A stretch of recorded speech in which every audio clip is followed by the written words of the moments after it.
Argumen adalah suatu pernyataan tegas yang diberikan oleh sekumpulan proposisi P1, P2, Pn yang disebut premis dan menghasilkan proposisi Q yang lain yang disebut konklusi. Secara umum dinotasikan dengan sebagai berikut. Nilai kebenaran suatu argumen ditentukan sebagai berikut. Suatu argumen premis 1, premis 2, premis N, konklusi dikatakan valid jika konklusi bernilai benar untuk semua premis yang benar dan argumen dalam keadaan selain itu dikatakan invalid. Dengan kata lain, suatu argumen dikatakan valid apabila untuk sembarang pernyataan yang disubstitusikan ke dalam premis, jika semua premis benar, maka konklusinya juga benar.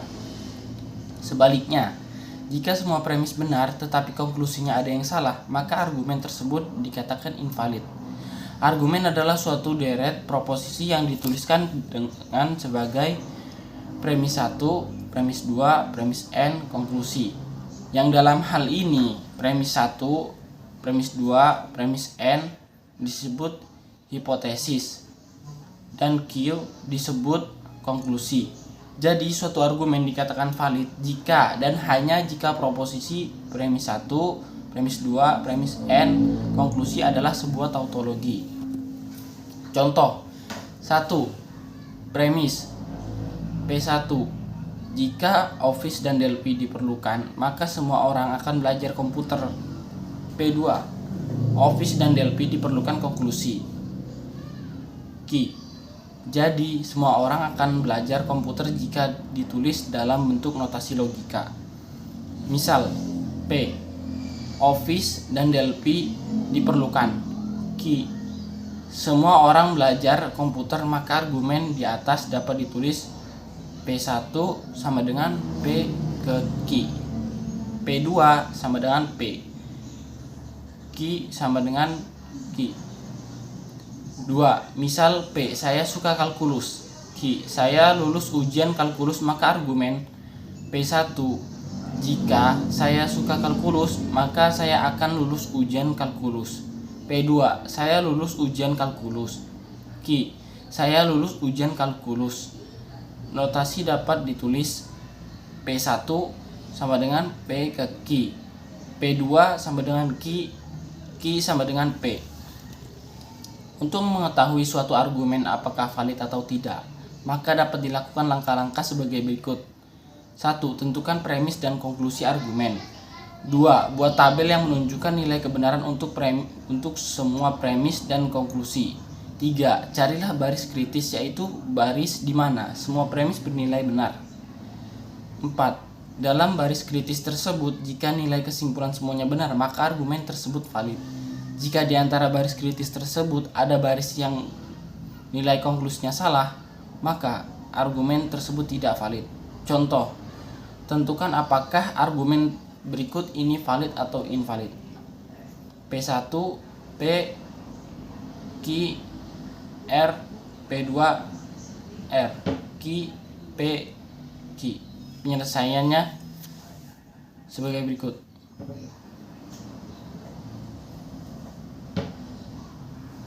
Jadi argumen di atas adalah valid. Selanjutnya, penarikan kesimpulan dilakukan dari berbagai pernyataan yang diketahui nilai kebenarannya yang disebut premis. Kemudian, dengan menggunakan prinsip-prinsip logika, diperoleh pernyataan baru yang disebut kesimpulan atau konklusi yang diturunkan dari premis yang ada. Penarikan kesimpulan seperti itu sering disebut argumentasi. Prinsip-prinsip logika yang dipakai dalam penarikan kesimpulan sebagai berikut. 1. Argumen dikatakan sah, yaitu konjungsi dari premis-premis yang diketahui diimplikasikan dengan konklusi hasilnya tautologi. 2. Argumen dikatakan tidak sah, yaitu konjungsi dari premis-premis yang diketahui diimplikasikan dengan konklusi hasilnya bukan tautologi.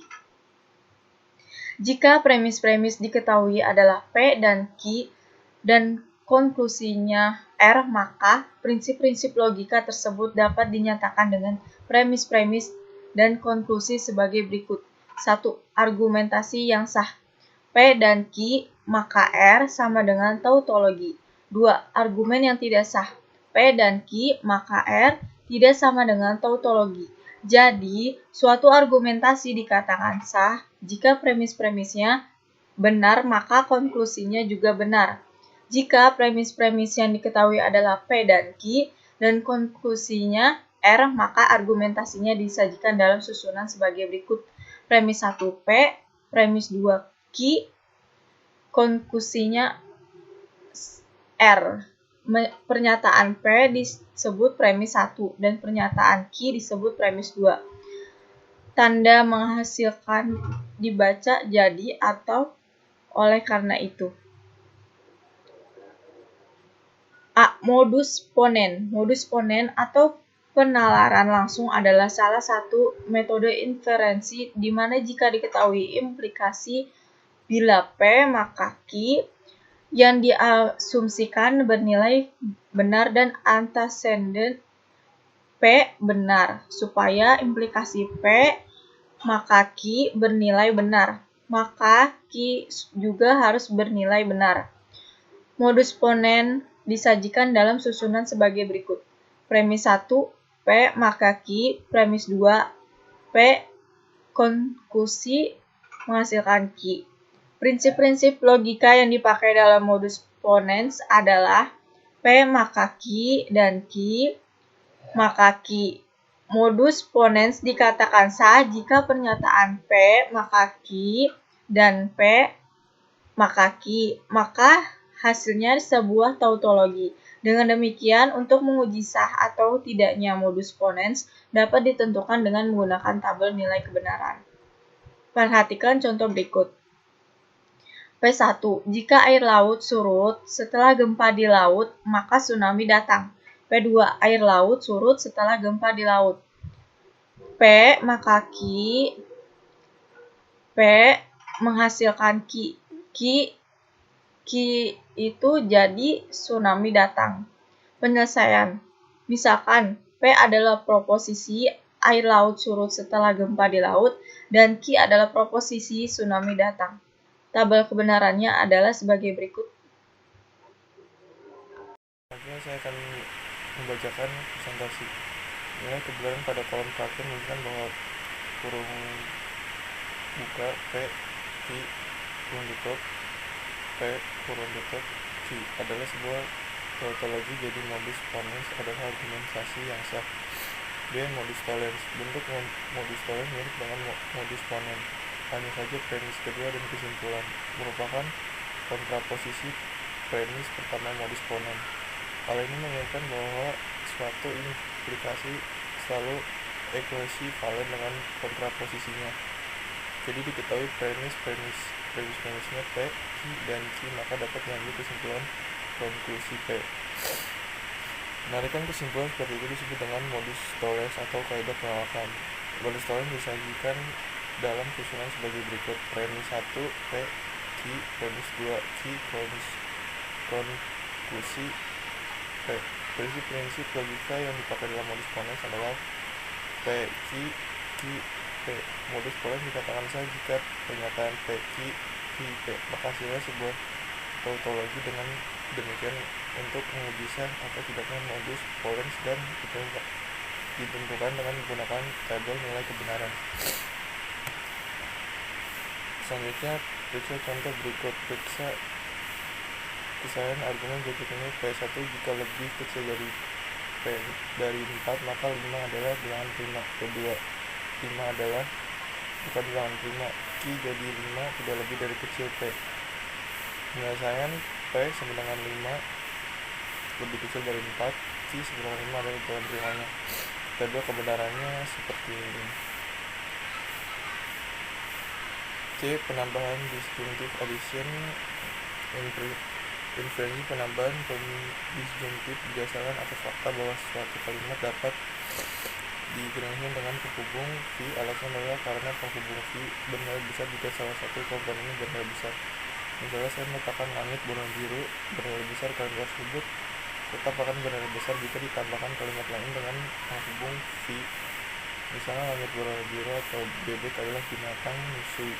Kalimat tersebut tetap bernilai besar meskipun kalimat bebek adalah binatang musuh merupakan kalimat yang bernilai salah. Addition dapat ditulis C PVQ atau Q-PVQ. Contoh, Simon adalah siswa semu atau SMP. B. Penyederhanaan konjungtif, simplification. Inversi merupakan kebalikan dan inversi penambahan disjuntif. Itu berupa kalimat hubungkan dengan operator. Maka kalimat tersebut dapat diambil salah satunya secara khusus. Penyimpitan kalimat simplification dapat ditulis PVQ atau PVQ. Contoh, langit berwarna biru dan bulan berbentuk bulat. Menghasilkan langit berwarna biru atau menghasilkan bulan berbentuk bulat. E. Silogisme disjungtif.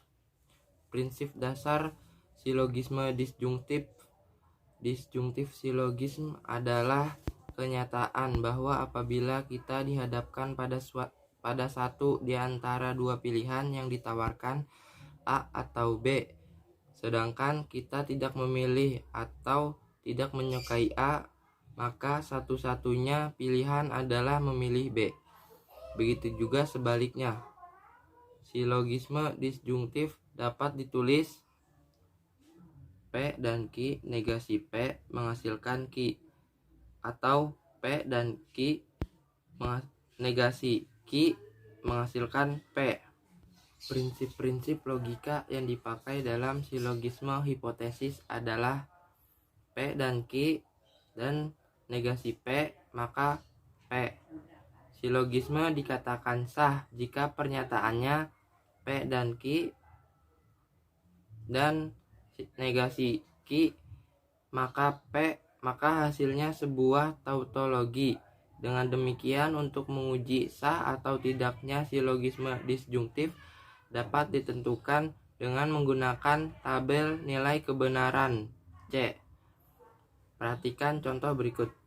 P1 yaitu buku logikaku ada di tasku atau tertinggal di rumah P dan Q. P2 buku logikaku tidak ada di tasku negasi P Q. Jadi buku logikaku tertinggal di rumah P. Penyelesaian P. Buku logikaku ada di tas Q. Buku logikaku tertinggal di rumah. Maka tabel kebenarannya sebagai berikut.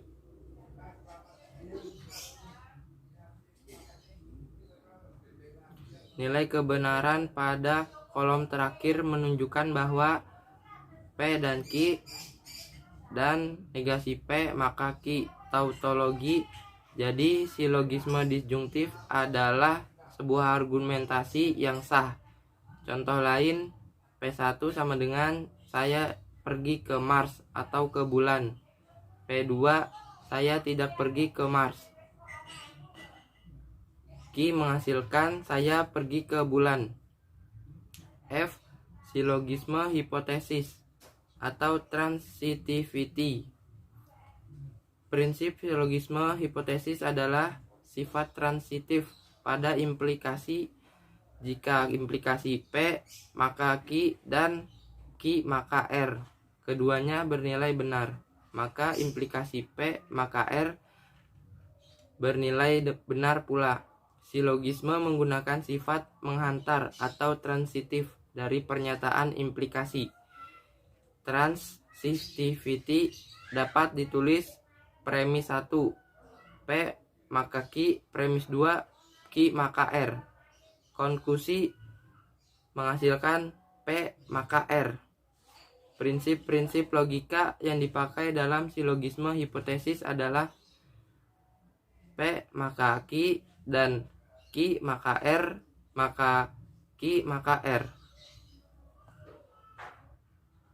Silogisme dikatakan sah jika pernyataannya P maka Q dan P maka R maka P maka Q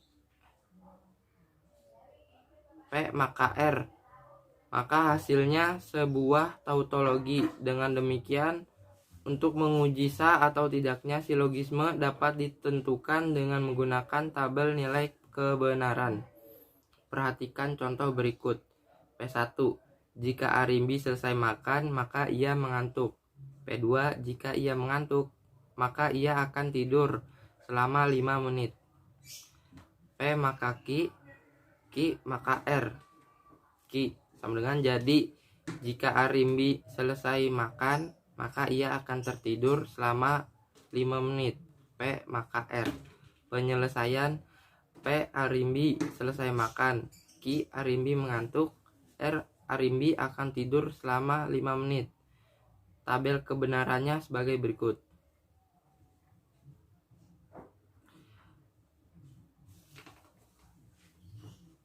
Nilai kebenaran pada kolom terakhir menunjukkan bahwa P maka Q dan Q maka R maka P maka R adalah sebuah tautologi. Jadi silogisme hipotesis adalah argumentasi yang sah.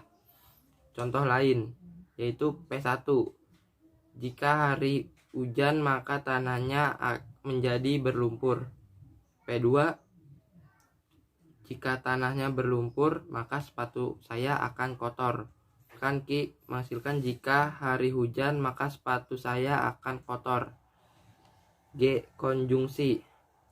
Jika ada dua kalimat yang masing-masing benar, maka gabungan kedua kalimat tersebut dengan menggunakan penghubung dan juga bernilai benar. Konjungsi. P, Q menghasilkan P dan Q. H. Dilema. Kadang-kadang dalam kalimat yang dihubungkan dengan penghubung dan masing-masing kalimat dapat mengimplikasikan sesuatu yang sama. Berdasarkan hal itu, maka suatu kesimpulan dapat diambil. Dilema sama dengan P dan Q, P maka R, Q maka R, menghasilkan R.